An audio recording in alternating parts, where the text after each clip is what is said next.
face. What up, YouTube? Welcome back to my podcast, you dig? Episode 2. You know what I'm saying? So, what we do on the podcast is we cover sports stories. It's mostly about sports stories. I talk mostly about sports stories. I might have a guest on here. Maybe not. If you want to be a guest on the podcast, leave me a topic down below that you want to discuss or debate, and we can get it cracking. You dig? But before we get started, don't forget that like button, comment, subscribe. Yes, dig. And let's get started. So, first story. NBA teams reportedly consider moving away from the term owner after Draymond Green comments. I'm not going to give my 2 cents yet. I'm going to read some of the article. Then there's a video at the bottom. And then I'm going to give my 2 cents. Alright. So the term owner is widely used across sports as a label for executives that hold a majority stake in a franchise, but you may stop hearing it used in the NBA. According to TMZ Sports, several teams around the league are at least considering moving away from the term due to implicit racial insensitivity. That news follows Warriors star Draymond Green expressing issue with the owner label on multiple occasions in the past. Okay. Green weighed in on the topic during an episode of HBO's The Shop last year. The show, which is a LeBron production, brings together personalities from sports and entertainment to have a free-flowing and spirited discussion on current issues. After Jon Stewart raised the idea of the owners label being problematic due to basketball, how is that problematic due to basketball? And other sports being purely the label of people, Draymond agreed. You shouldn't say owner, Green said. When you think of basketball team, nobody thinks of the effing or the fucking. I'm gonna say fucking, because I'm not PC. The fucking Golden State Warriors and think of that damn bridge. They think of the players that make that team. You don't even know what the fucking bridge. You don't even know what the fucking bridge is called. Alright, whatever. Let's look at the clip right here, then I'm gonna give my 25 cents. The fact that they still call people with those teams owners, when does that change? That's a great question. Yeah. If you pay your money and own the team, what should you be called? Owner? You want to be an owner one day, right? Do you want to be called the owner when you buy your team? I own my own shit. I like that word. Fuck that. When your product is purely the labor of people, then owner. Okay, first of all, if that's the case, no business in the world should use the term owner, because all businesses have something to do with people working for them. So that's nonsense, buddy. That's bullshit, bro. Sounds like something that is of a feudal nature. You shouldn't say owner. No, it doesn't. You're taking it out of context, bro. You're taking it out of context. Because people know the owner of the basketball team does not mean he owns people. A basketball team, football team, baseball team. People know that does not mean the owner. Sure. Does not mean that he owns people. You know what I'm saying? You're correlating this to slavery, which is dumb as fuck. Agree. What do you think you should say, Dre? CEO or chairman. When you think of a basketball team, or you should say majority shareholder. There you Something go. like that. But when you think of That's a what you basketball said, team, like nobody don't think of the fucking Golden State Warriors and like think of that damn bridge. Like they think of the players that make that team. Which bridge? The bridge is on the front of your jersey? Exactly. You don't even know what the fuck it's called. Alright. Bruh, you're not making any sense, bruh. Bruh. People gotta stop being so goddamn sensitive, bruh. You're taking these words out of context and making them seem like there's something they're not, bruh. owner of the basketball team does not mean you're a slave owner, which you're trying to make it sound like. And you said he should be called CEO. Let's look up the definition of CEO, owner, and shareholder. Let's look these things up.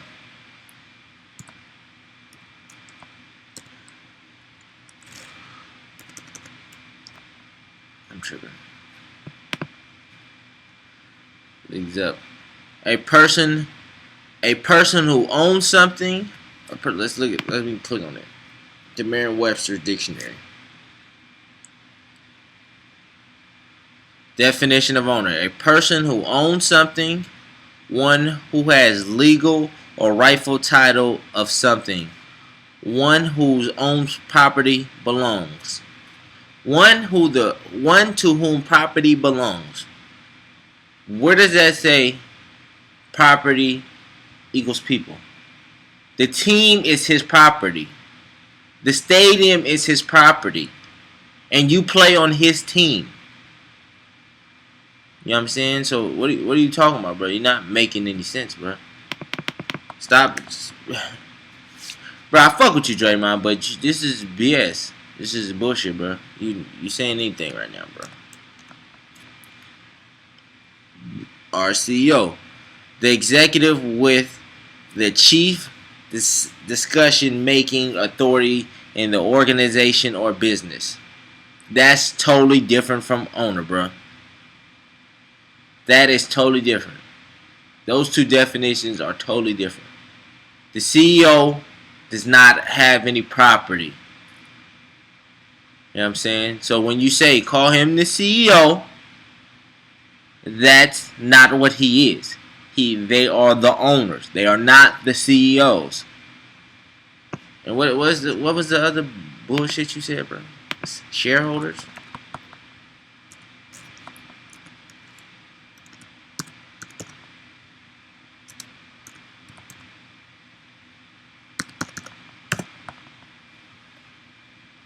Shareholders. One that holds or owns a share in property. Alright. Let me play devil's advocate. I could kind of agree with you on this one, but I'm not going for it because if the owners, well, I'm trying to think about how I could put this. Matter of fact, I can't agree with you, bro, because every owner doesn't own shares. Some owners might own the whole team. They might not own shares. And what if they... Okay, so what if they were majority shareholders? You know what I'm saying? And the only reason why they're majority shareholders is because they bought a team and they sold off shares. You think, why would they want to say they're a shareholder if they were the owner first? You know what I'm saying? Come on, bro. You think Jerry Jones, the Dallas Cowboys owner, is going to say, I'm the CEO, or he's going to call himself the shareholder? Come on, bro. Stop it, bro. This is nonsense, bro. People got to stop being so damn sensitive, bro. Like, it has got to the point where people are doing shit like this, where they're taking words that have specific meanings and mean the same thing, but also mean something different. But they're making it seem like it means the other thing when it does not mean that, bro. You know that, bro. Come on, bro. Draymond Green, you smarter than this, bro. Like, you saying it bothers you, but if you were the owner of a company, if you're the owner, you probably not going to want people to call you CEO or shareholder. Because that makes no sense. That makes no sense, bro. And you know that, bro. You know that, bro. But yeah, that's the end of the story. Stay tuned for story number 2. Story number 2. Cancer derailed her Olympic dream. Now Tatiana Suarez eyes UFC gold. this video here. I don't feel like reading. I might read it, but we're going to watch the video, then we're going to talk about the story. I want to talk about this story just because I like stories like this where people go through hard moments in their life and they're able to step up and overcome them, defying all odds. Because it seems like in society, anytime, with some adversity, people just give up. And it seems like people are praising that, which bothers me. Because it's like, why are we pushing people to give up even though life is hard? Life is not easy. Life is not walk in Central Park on a sunny day where the birds are flying around, you feeding the pigeons. Life is rough. Life is tough. So when you go through stuff, you gotta push through that shit, And I respect her for this. So I'm shouting her out, Let's watch the video. These things were happening to me, I ended up not being able to wrestle. I ended up, having cancer. And I just remember being at a super low point in my life. I struggled with it for a long time. And, when I found MMA, I was like, wow, this is why those things happen to me, to become stronger.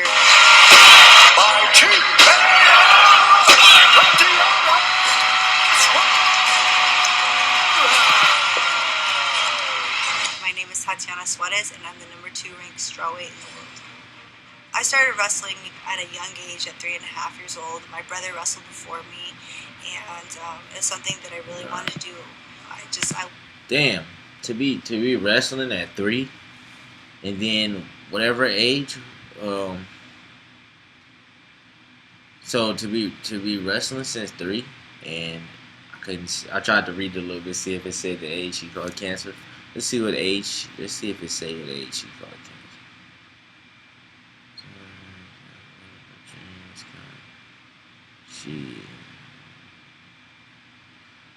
What is it? Does it say? No, but to be 3 years old and be wrestling, this is what you want to do. This turns into your dream, and you come down with cancer, and to overcome that, that's amazing, bro. Cause stuff like that derails people's life.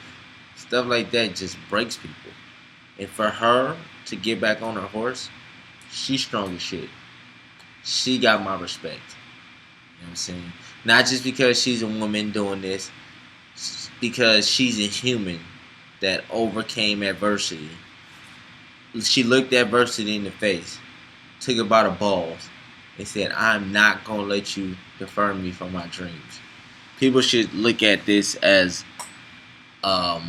what's that word? People should look at this as, inspiration. People should look at this as inspiration and be like, I'm not going to let nothing stop me. I'm just not. You know what I'm saying? Let's finish watching the video. Sport, and I remember going into tournaments wanting to prove myself, because as a girl in a male-dominated sport, they didn't think I belonged there, so I really wanted to prove everybody wrong. Oh, she got medals, trophies, all kinds of stuff. I realized at a young age that I wanted to be an Olympic champion. I was 12 years old when I made the goal to be an Olympic champion. By 17 years old, I was winning my first bronze medal. And, going into the Olympic year, I really thought that was something that I was going to achieve, that I was going to be a gold medalist in the Olympics. In 2011, I had a serious neck injury. Because of the neck injury, I was able to find out that I had cancer at an earlier stage than it could have been. When I was going through cancer... And she had a neck injury? Man, inspiration. It was really weird because I couldn't wrestle anymore, and wrestling was my escape for so long. I kind of retreated a little bit, and I dealt with the cancer alone because I didn't want to worry my family too much. And I remember just thinking I had to have a positive mindset, and I have to attack this like I've attacked everything in my life. Let's talk about that. Positive mind state. What made me stop it right there and talk about positive mind state? Because a lot of times in life, people let their attitude stop them from doing what they want to do or achieving their dreams. You know what I'm saying? like in her situation, she had every reason to say, "Ah, it's fucked up. I got cancer. I'm just not gonna wrestle anymore." But her attitude helped her prevail. Her attitude helped her see that it's okay. It's okay. This is life. Life happens. I'm not gonna let this stop me from achieving my goals and dreams. You know, she pushed through that. Like what I'm saying. Like a lot of people, they just like fuck it. Oh, it's too hard. Oh, I got cancer. Oh, I gotta go through chemo. Oh, and my neck's broke. Oh, my cars, my bills is like, oh, this, that. Well, when you do that, instead of thinking about okay, I'm gonna go to chemo, work out, what I'm saying, and hopefully my cancer will be gone eventually, and then if it's not, it is what it is. But this is life, and that's the attitude you gotta have. You gotta have that attitude to where it's like, hey, shit happens, I can't let stuff happens in life because she knows she knew she wasn't the only one that ever had cancer, So big ups to her. Let's finish watching the video. Full head on and with a positive mindset. When I went through it, I didn't know like why these things were happening to me. I ended up not being able to wrestle. I ended up, having cancer. And I just remember like being at a super low point in my life, and I remember, man, I went from being this top athlete to really like at that point like just. She had every reason to give up. The recovery process was around a year and a half, and I just remember I struggled with it for a long time. And when I found MMA, I was like, wow, this is why those things happen to me, to become stronger, to be an even stronger athlete mentally and physically. But I was clear to go back. See what she said? She looked at it. See how she looked at it. She looked at it like, okay, maybe this was supposed to be my journey in life. Maybe I was supposed to get cancer because it's gonna make me a stronger fighter. It's gonna make me stronger mentally. And when I get to those points in the fights, I could push through those points because I've been through the worst. I've been through the storm. I weathered the storm. She been through that, so she looked at it like, okay, this just helped me progress, and that's what I mean by attitude. It's all about your attitude, Like I said, she get him like, oh, cancer, oh, this. She's like, no, fuck that. Get back on that horse. Sports in terms of like my cancer, but because my neck was really too bad for wrestling, I didn't want to go back to wrestling. I just remember thinking like, what am I going to do next? I need to compete. Like I love competing, and someone invited me to the MMA gym. So they're like, hey, do you know any girls that want to do MMA? And I was like, yeah, me. So I ended up going to the gym, and I remember doing my first jiu-jitsu class, and it was in a gi.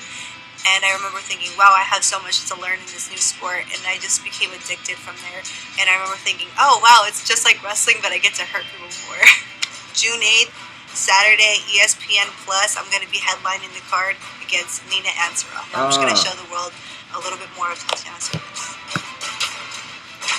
So she just had a fight. The biggest fight of my life. That was for my life. So, right now, all this other stuff is just fun to me, and I just enjoy it. And I'm really glad that I can inspire other people that are going through the same struggles that I went through, being at that low point, not really knowing, what the next step is, not knowing what the future holds, being able to live that and experience that and feel those feelings, and then overcome those things, and then get to where I'm at now. And now I can inspire other people. Like, I'm just grateful that challenge was put in my life, so that now I can inspire other people that are really, really struggling with those things. Man, inspiration to all. She just had a fight. Y'all gonna watch this on Monday. She had a fight on Saturday, 2 days ago. What's most important. Oh, shut up, Ash. Let's go see if she won. I hope she won. I hope she won. Cause she deserves it. All the work she put in, she deserves it. I'm praying she won. I'm praying you won, baby girl. Let's see.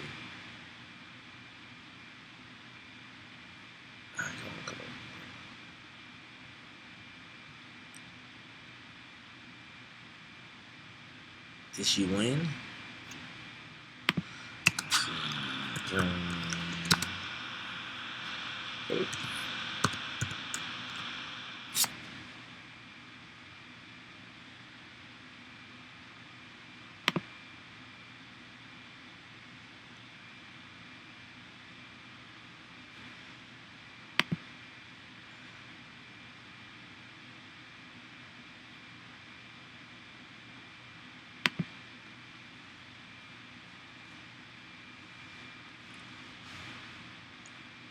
Let's see.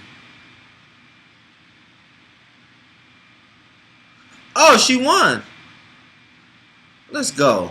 I'm pushing for her. I am a fan of her. I will be watching her fights from now on. I will be watching her fights because I am a fan of her. Because she has a great attitude and she will. Let's look at some of the highlights. Let's watch some of the highlights.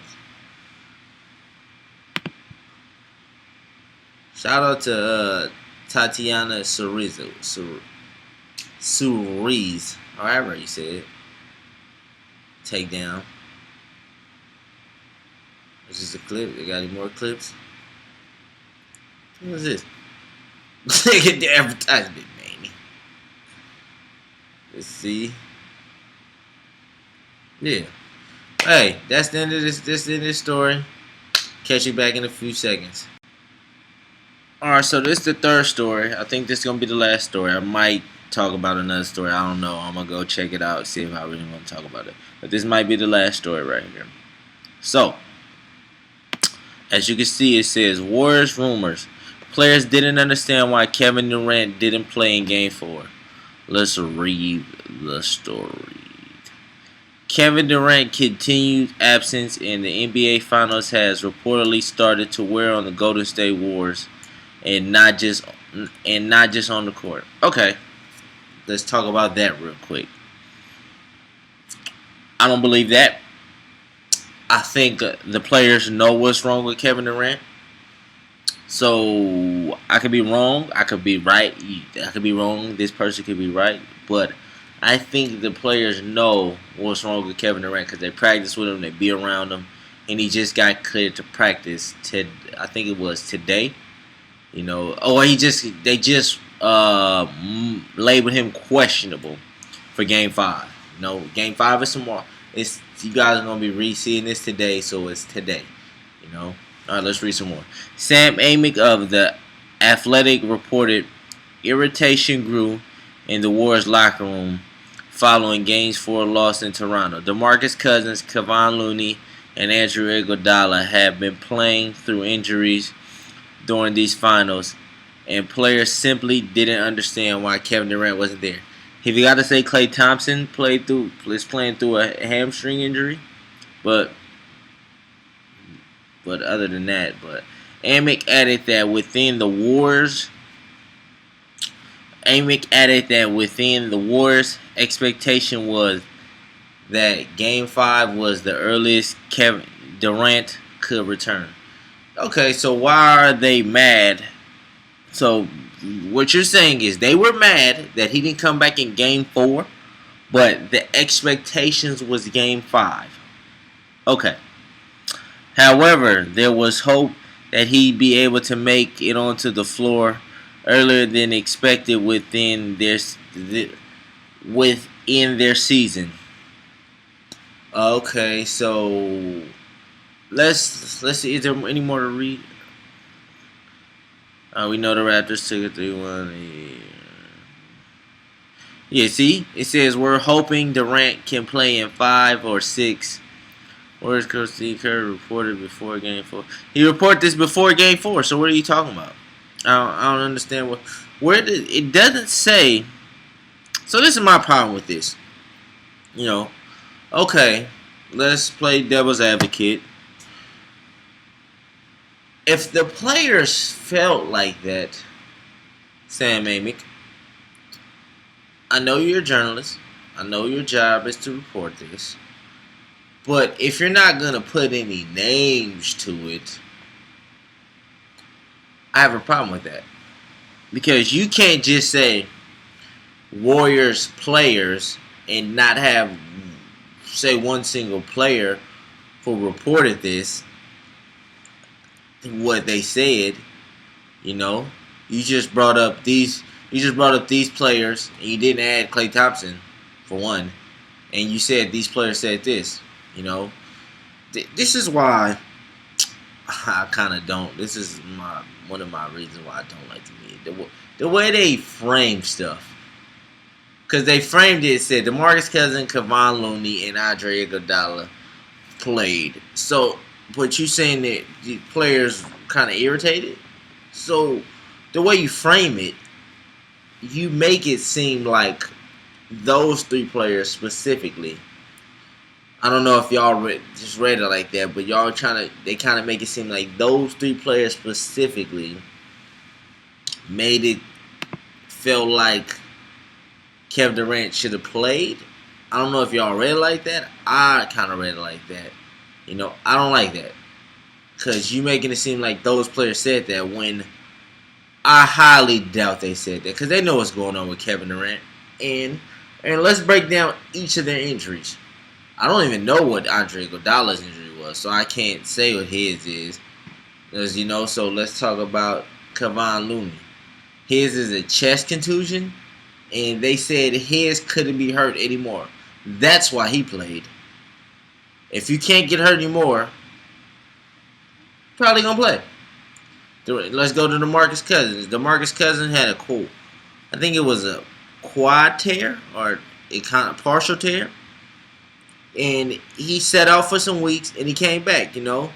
So his is a little bit different. Now, Kevin Durant is a calf strain, you know. And the calf strains, I don't know much about calf strains, but from what they've been talking about, calf strains is a little bit different. It's different from the quad injury altogether. But the calf strain, you know, he has to be able to do certain movements without it being an exorbitant amount of pain or the littlest pain to where he can actually lift up and run and do all that stuff. You know, he just got cleared for contact, and he just got ruled as questionable for Game 5. So, you know, and the players know this. So it's like for you to come on, for y'all to make a story talking about the Warriors irritated when it clearly says they expected him. It clearly says, where is it at? It clearly says Warriors' expectation was that Game 5 was the earliest Durant could return. Game 5. The earliest. Not he would or the latest. The earliest. So for you to write an article like this, it just don't make sense to me, bro. But hey, I think this is going to be the last story. If it's not, then I'll see you at the next one. But if it is, don't forget that hit that like button, comment, subscribe. Let me know what you think about this podcast. And if you want to join the next podcast, leave a comment down below with a story you want to talk about or a topic, a sport you want to debate. We out.